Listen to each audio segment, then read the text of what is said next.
السلام علیکم ورحمۃ اللہ وبرکاتہ۔ بسم اللہ الرحمن الرحیم۔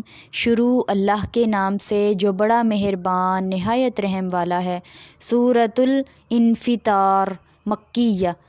ترجمہ: جب آسمان چر جائے اور جب ستارے جڑ پڑیں اور جب سمندر بہہ پڑے، بہہ کر سب ایک ہو جائے، اور جب قبریں الٹ دی جائیں، ان میں سے مردے نکل پڑیں، اس وقت ہر شخص جان لے گا جو عمل اس نے آگے بھیجا اور جو نشان اس نے دنیا میں پیچھے چھوڑا۔ اے آدمی، تجھ کو تیرے کرم والے مالک سے کس نے بہکا دیا، جس نے تجھ کو بنایا اور بنایا بھی تو ٹھیک طور سے، سب اعضاء درست کیے اور خوبصورتی کے ساتھ بنایا، جس صورت میں سے اس نے چاہا تجھ کو جوڑ دیا۔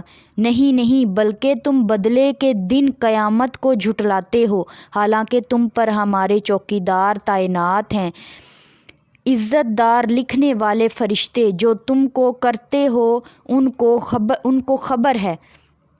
بے شک اچھے نیک لوگ تو قیامت کے دن آرام میں رہیں گے، اور برے بدکار لوگ دوزخ میں رہیں گے۔ بدلے کے دن وہ اس میں داخل ہوں گے اور وہ اس میں سے کبھی نکلنے نہ پائیں گے۔ اور اے پیغمبر صلی اللہ علیہ وآلہ وسلم، تو کیا جانے بدلے کا دن کیسا سخت ہوگا؟ پھر ہم یہی کہتے ہیں تجھ کو کہ کیا معلوم بدلے کا دن کیسا سخت ہوگا۔ یہ وہ دن ہوگا جس دن کوئی شخص دوسرے شخص کا کچھ فائدہ یا نقصان نہ کر سکے گا، اور اس دن اللہ ہی کا سب اختیار ہوگا۔ صدق اللہ العظیم۔